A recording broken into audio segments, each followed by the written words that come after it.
भगवती बीज कॉलेज की online classes में आपका स्वागत है।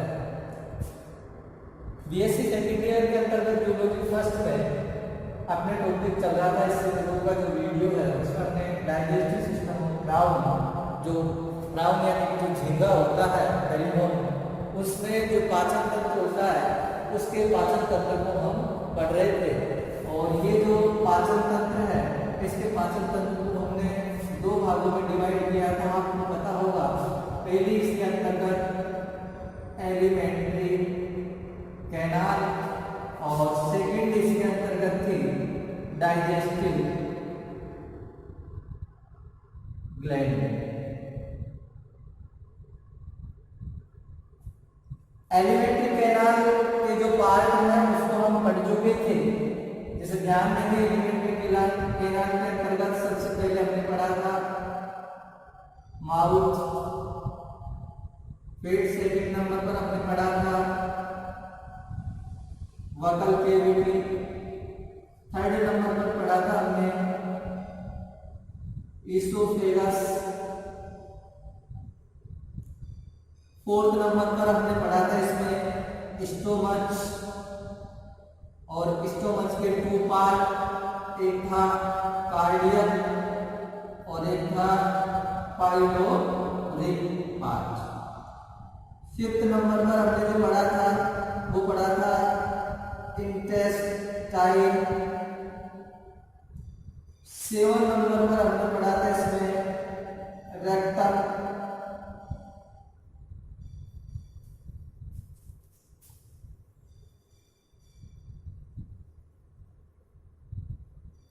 और 8 नंबर पर हमने पढ़ा था इसमें एनस। इनकी बात हम पिछले वीडियो के अंतर्गत कर चुके थे।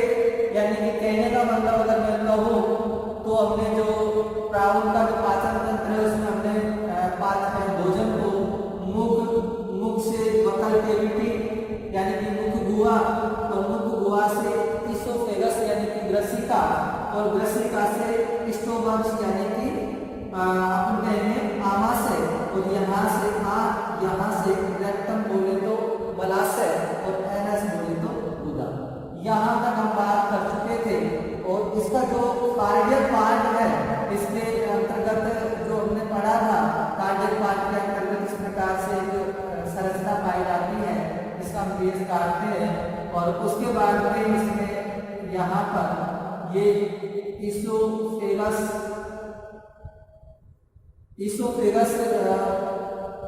और होता है, ये यहाँ पर सर्कुलर प्लेट होती है, ये यहाँ पर कौन सी लैंसुलेट प्लेट होती है, इसके मध्य के अंतर्गत ये कोम्ब प्लेट होती है, और इसके ऊपर इस प्रकार से अपन ने एस्टेट प्लेट पड़ी थी, ये एस्टेट प्लेट होती है। और यहाँ पर कार्डियो पाइलोरिक अपार्चर और था, और ये इस प्रकार से ग्लाइडिंग रिगिड यानी कि निर्देशक कंटक। ये इतनी जानकारी हम पिछले वीडियो के अंतर्गत पढ़ चुके हैं। आज का हमारा जो बकाया जो शेष है वो है डाइजेस्टिव ग्लैंड, जिसे पाचक ग्रंथि के नाम से जाना जाता है। पाचक ग्रंथि है, इसके नाम से जाना जाता है। और ये पाचक ग्रंथि है, और ये कौन सी ग्रंथि है? इस ग्रंथि का नाम है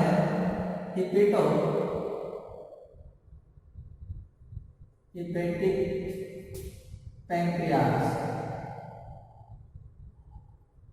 इसको हिंदी में बोला जाता है यकृताग्नाशय। कहने का मतलब क्या है? ये हिपेटिक पैंक्रियास जो कि यकृत और अग्नाशय से मिलकर बनी हुई रचना होती है, हिपेटिक या इसको हिपेटो पैंक्रियाज के नाम से भी जाना जाता है। हिपेटो पैंक्रियाज के नाम से भी इसको जाना जाता है।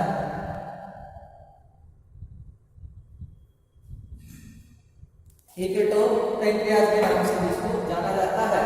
और ये इसकी अगर अपन संरचना की बात की जाए तो देखो इस प्रकार से आपको ये इस पिक्चर में बताई थी। ये तो इसका क्या था, केला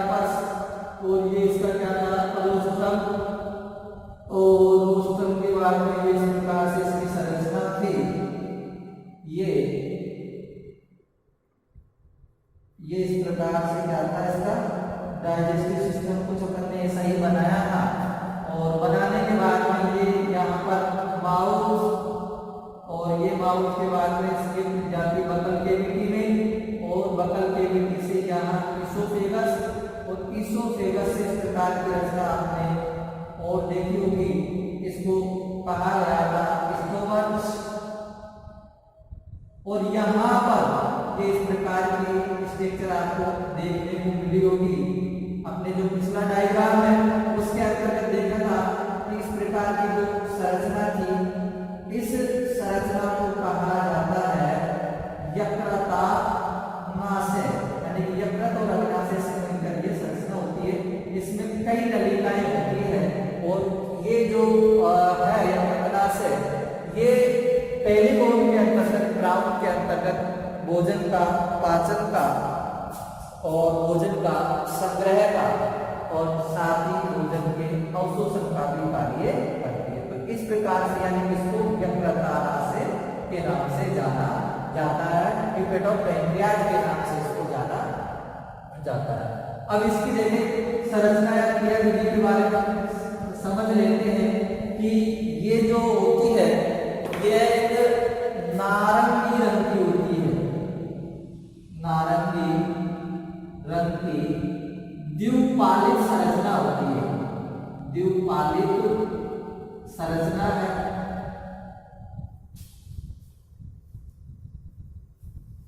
नारंगी रंग की द्विपालित संरचना है।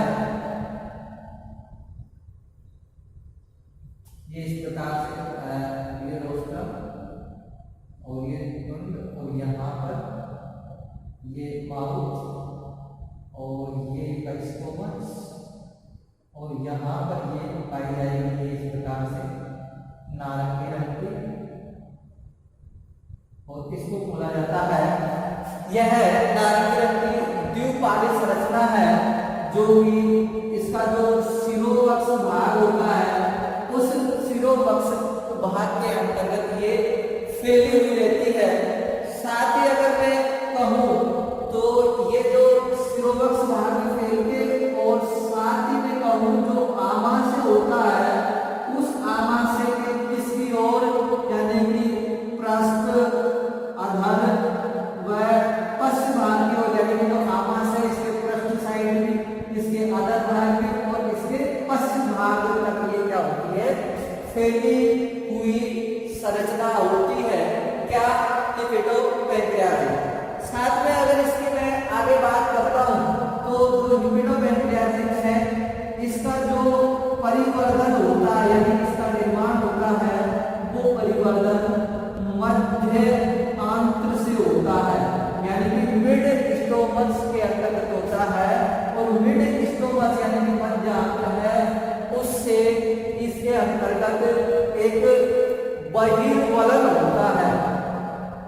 बहिर्वलन जैसी स्ट्रक्चर आती है, और ये बहिर्वलन यानी कि एक अतिवृद्धि होती है। बहिर्वलन का मतलब क्या है? एक अतिवृद्धि है, और ये अतिवृद्धि बहिर्वलन को पिपेटिक सिका के नाम से जाना जाता है।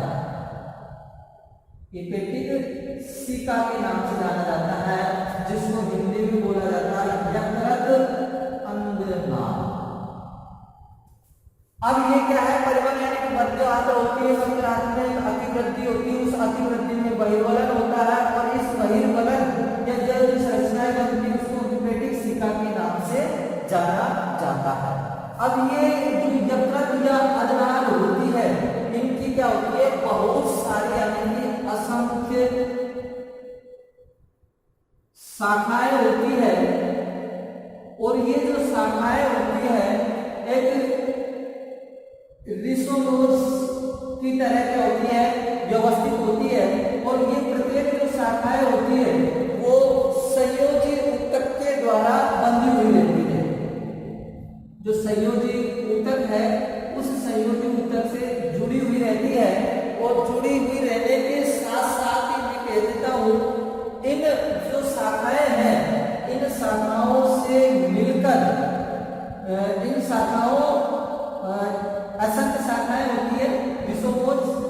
की तरह होती है। इसोपोड का मतलब ये इस प्रकार से ये जैसे ब्रांच निकल गई, इससे ये ब्रांच निकल गई, फिर इससे ये ब्रांच, इससे ये ब्रांच, ये ब्रांच, ये ब्रांच, और इससे ये ब्रांच, ये ब्रांच, ये इस प्रकार से इनकी क्या होती है, कई शाखाएं होती है और ये शाखाएं क्या करती है, संयोजी ऊतक के द्वारा जुड़ी हुई होती है। अब ये इन शाखाओं का जो अंत स्तर होता है, अंत स्तर, यह अंत स्तर स्तंभाकार सेल का या अपन कह सकते हैं यकृति सेल का बना हुआ होता है, यानी स्तंभाकार कोशिका या यकृति जो कोशिकाएं होती है उनसे मिलकर इनका जो आंतरिक स्तर होता है वो बना हुआ होता है। अब ये क्या करती है, पूरी ही शाखाएं मिलकर केवल इनसे दो ही ब्रांच निकलती है, यानी कि दो शाखाएं निकलेगी, ये यहाँ पर बहुत सारी शाखाएं रहेगी, लेकिन अंत में ये सभी शाखाएं कनेक्ट होकर इनसे दो शाखाएं निकलती है और ये जो शाखाएं होती है हिपेटिक डक्ट के नाम से जानी जाती है। Hepatic pancreatic, hepatic pancreatic, hepatic pancreatic duct के नाम से इसको जाना जाता है, यानी कि यकृतामाशय वाहिनी के नाम से इसको जाना जाता है। और ये हिपेटिक पैंक्रियाटिक डक्ट होती है, फिर ये इसमें पाइलोरिक पार्ट और पाइलोरिक पार्ट के कौन से वेंट्रल चैम्बर में, यानी कि पाइलोरिक पार्ट के इसमें वेंट्रल चैम्बर में क्या हो जाती है, ओपन हो जाती है और यहाँ पर क्या पाए जाते हैं, फिल्टर पाए जाते हैं, जिसके द्वारा जो भोजन होता है वो क्या हो जाता है, क्षनित हो जाता है। और उसके बाद में जो अपचित भोजन है उसका तो क्या कर दिया जाता है, अवशोषण कर दिया जाता है पचित भोजन का। और अपचित जो भोजन होता है यानी कि आंशिक रूप से, यहाँ क्या होगा, आंशिक रूप से जो पचित भोजन होता है वो कहाँ इसके अंतर्गत आता है, जिससे ये भीतर से छट जाते हैं। फिर बाकी जो बचा हुआ भोजन है उसको हिपेटिक डक्ट के माध्यम से पाइलोरिक जो डोर्सल चैम्बर होता है उसके अंतर्गत उसको ट्रांसफर कर दिया जाता है। तो ये मतलब हिपेटिक पैंक्रियाटिक डक्ट है, ये पाइलोरिक के वेंट्रल चैम्बर में आकर ओपन होती है और ओपन होने के साथ साथ इसमें ये यहाँ तक कि इसकी जो क्रियाविधि है इसकी यकृतामाशय की होती है। तो यकृतामाशय यानी कि हिपेटोपैंक्रियाज क्या है, यह एक नारंगी रंग की द्विपाली संरचना है। जो इसका शिरोवक्ष होता है उस भाग फैली हुई रहती है। अगर बात की जाए आमाशय, तो यह आमाशय होते इसके फर्स्ट साइड, अदर साइड और फर्स्ट साइड तक मतलब ये फैली हुई रहती है। उसके बाद में हिपेटोपैंक्रियाज की ही मैं बात कर रहा हूँ कि इसका परिवर्धन होता है वो मध्य आंत्र यानी कि मिडगट होता है और उस मिडगट के अंतर्गत अतिवृद्धियां होती है और उन अतिवृद्धियों के अंतर्गत फोल्डिंग की प्रोसेस होती है। और वो फोल्डिंग की प्रोसेस कैसी होती है, बहिर्वलन, यानी कि ये इस प्रकार से बाहर की तरफ ये बलन बनते जाते हैं और ये बलन जैसे ही बनते जाते हैं तो इनको हिपेटिक अदनाल यानी कि हिपेटिक सीका यानी कि यकृत अदनाल के नाम से जाना जाता है। और ऐसे असंख्य अदनाल बन जाते हैं जो कि एक असंख्य अदनाल बन जाएंगे, जो कि एक जो व्यवस्था होती है और उस व्यवस्था का नाम है रेसिमोज या रेसिमोज के नाम से इसको जाना जाता है। इसको थोड़ा सा करेक्ट कर लेते हैं, रेसिमोज। ये रेसिमोज व्यवस्था क्या है, एक नेट की तरह होती है, जाल की तरह इसकी व्यवस्था होती है, इसको रेसिमोज नाम दिया गया है। उसके बाद में ये सभी शाखाएं संयोजी ऊतक से क्या होती है, अटैच रहती है और ये जो शाखाएं सभी मिलकर दो शाखाओं में उत्पन्न होती है, इसे हिपेटिक पैंक्रियाटिक डक्ट के नाम से जाना जाता है। और ये हिपेटिक पैंक्रियाटिक डक्ट होता है ये स्टोमच के पाइलोरिक पार्ट के जो वेंट्रल चैम्बर होता है यानी कि प्रकार से स्ट्रक्चर होती है उसकी पाइलोरिक पार्ट की, और ये इस प्रकार से स्ट्रक्चर होती है। तो यहाँ पर ये फिल्टर पाए जाते हैं, इनको जो क्या बोला जाता है वेंट्रल चेंबर के नाम से। ये क्या होता है डोर्सल चेंबर। तो इस पार्ट के अंतर्गत आकर ये क्या होती है भाई ओपन होती है। तो ये अपना क्या हुआ यकृता नासे इसका कंप्लीट होता है। अब हमारे पास जो आता है वो आता है मैकेनिज्म ऑफ डाइजेशन, यानी कि पाचन की जो क्रियाविधि है वो किस प्रकार से संपन्न होती है। तो पाचन की क्रियाविधि को हम संपन्न करेंगे। तो संपन्न करने के लिए तो आप पहले हेडिंग का डाल देंगे पाचन की क्रियाविधि, mechanism of digestion, mechanism of digestion.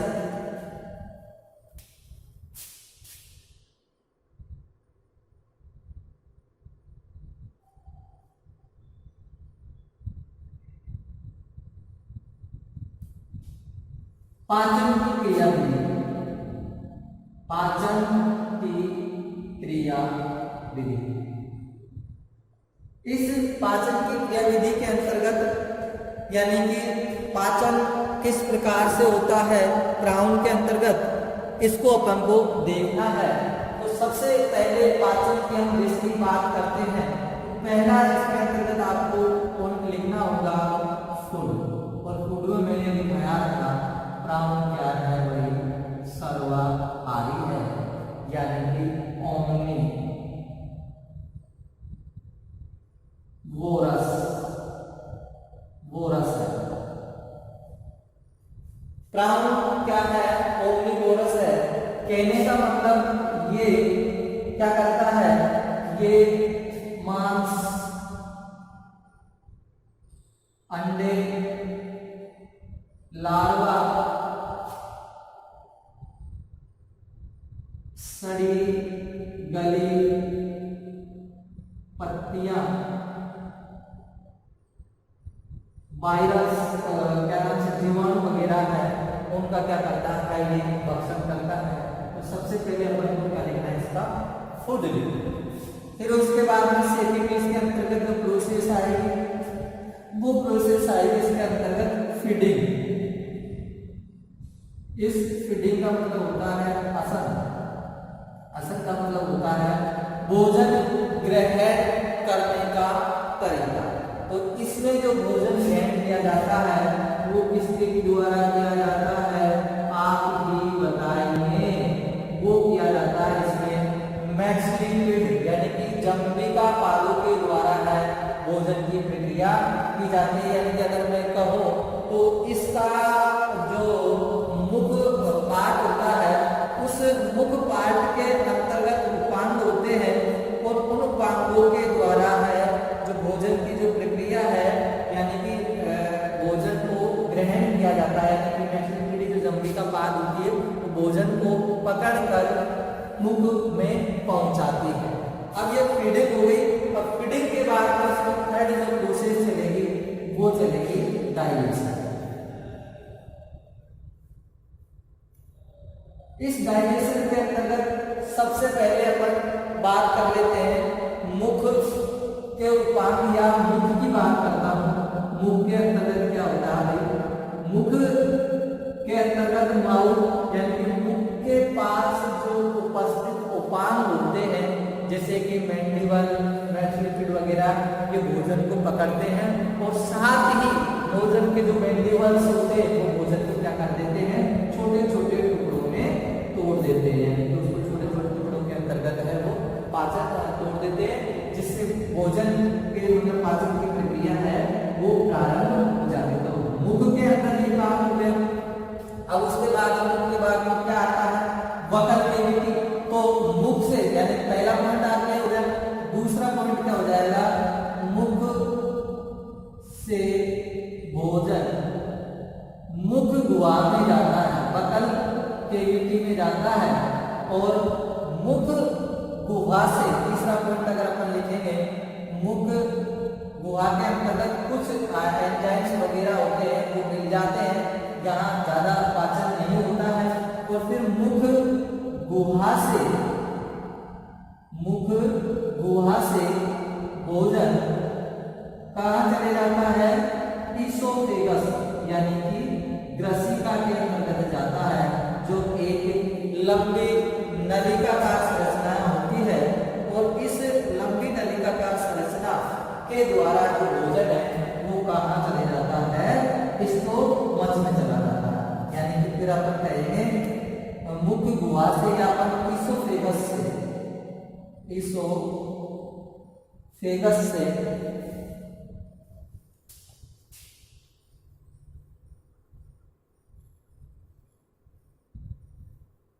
भोजन कहाँ जाता है? स्टोमच में जाता है। और इस स्टोमच के कितने होते हैं भाई? 2 पार्ट मैंने बताए थे। एक पार्ट तो इसके अंतर्गत बताया था कौन सा? Cardiac part. और एक बताया था इसके अंतर्गत पाइलोरिक पार्ट। तो अब यहाँ देखो समझेंगे अपन स्टोमच में जाता है। तो 5th पॉइंट के अंतर्गत अपन कर सकते हैं स्टोमच, इसको लैंग्वेज में लिखना। अब स्टोमच के अंतर्गत जो भोजन है उसका क्या होता है भाई? पाचन होता है। और वो किसके अंतर्गत? इसका जो कार्डियक पार्ट होता है उस कार्डियक पार्ट के अंतर्गत कौन सी? एक तो होती है हेस्टेट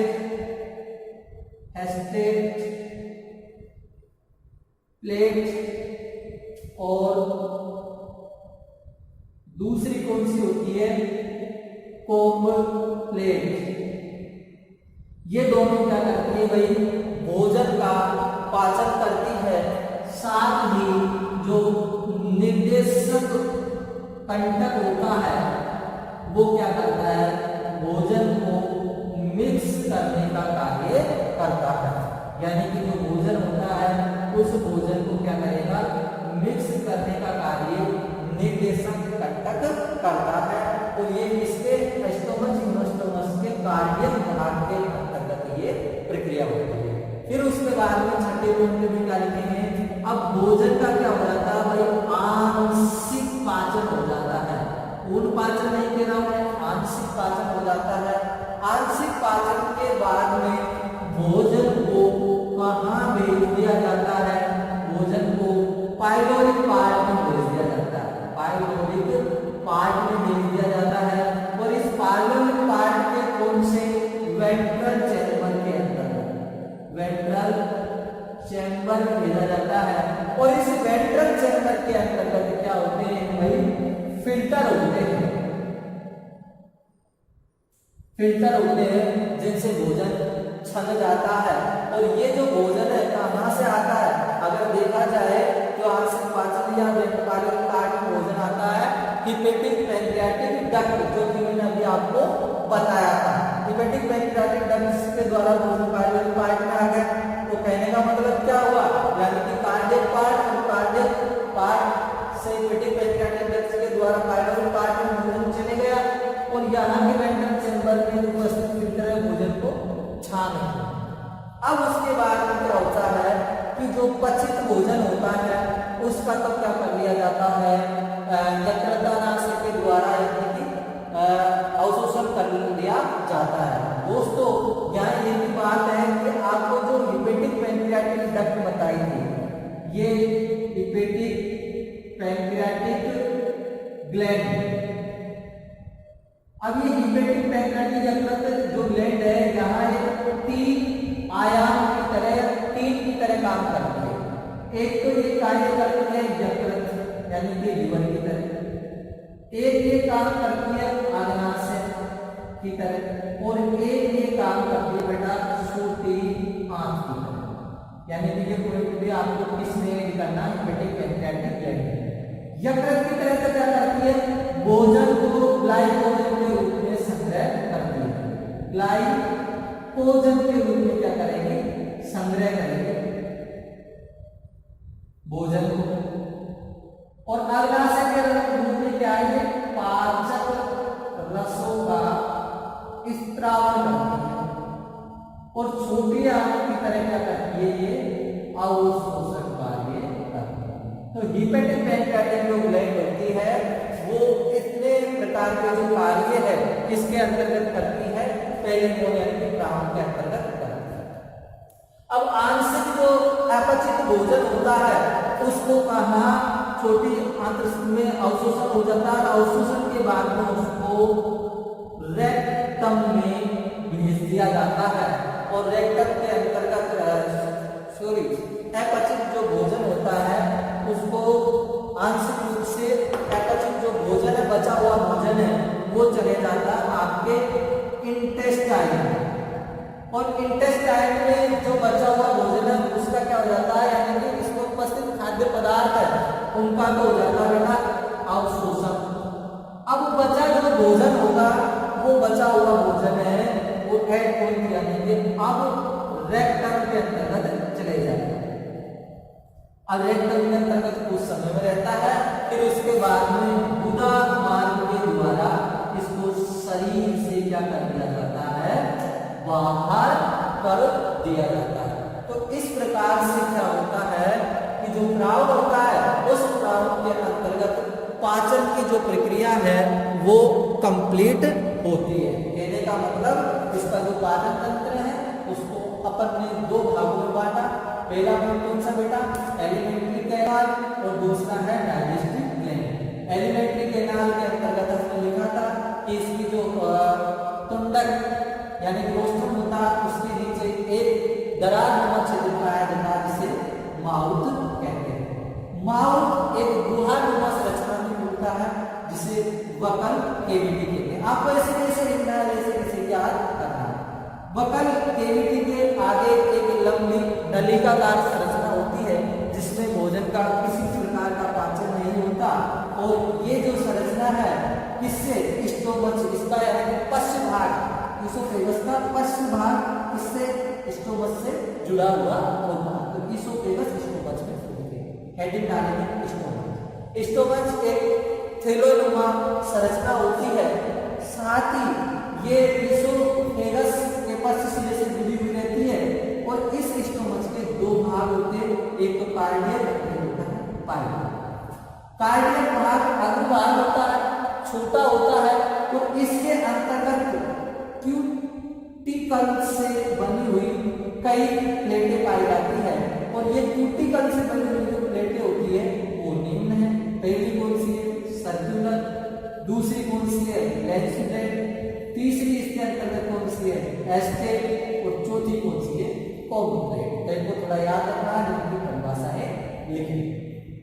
अब जब इतना हो गया कॉम्प्लेट, फिर उसके बाद में हमारा आता है पाइलोरिक पार्ट। पाइलोरिक पार्ट में क्या लिखेंगे, यह स्टोमच का पश्च एवं संग्रह भाग होता है।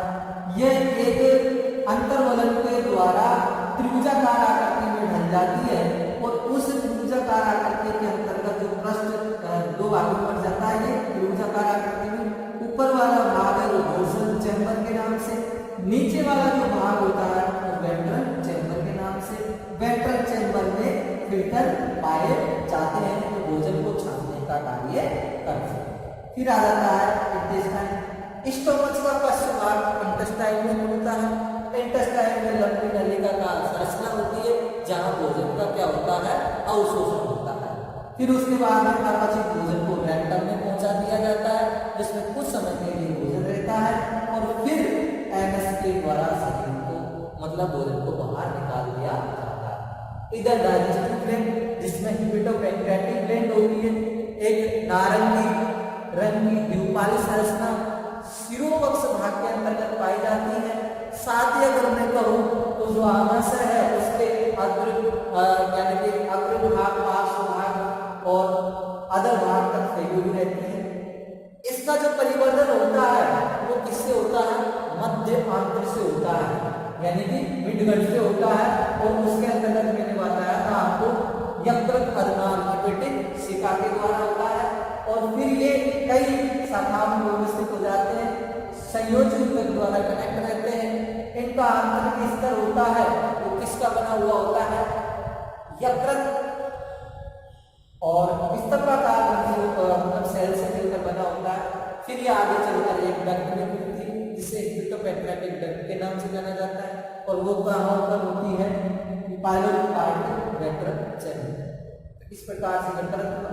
फिर आगे मैकेनिज्म ऑफ डाइजेशन, जिसमें फूड क्या खाता है, फीडिंग कैसे करता है, फिर डाइजेशन पाचन लिखना है, जिसमें बुक को लिखना है, ये यानी 6-7 इसमें लिखना है। इस प्रकार से आपका डाइजेस्टिव सिस्टम है वो कंप्लीट होता है प्रावरण के अंतर्गत। नेक्स्ट इसके अंतर्गत हम एक्सक्रीटिव सिस्टम यानी कि उत्सर्जन तंत्र पढ़ेंगे अगले वीडियो के अंतर्गत। तो इस वीडियो के अंतर्गत इतना ही। धन्यवाद।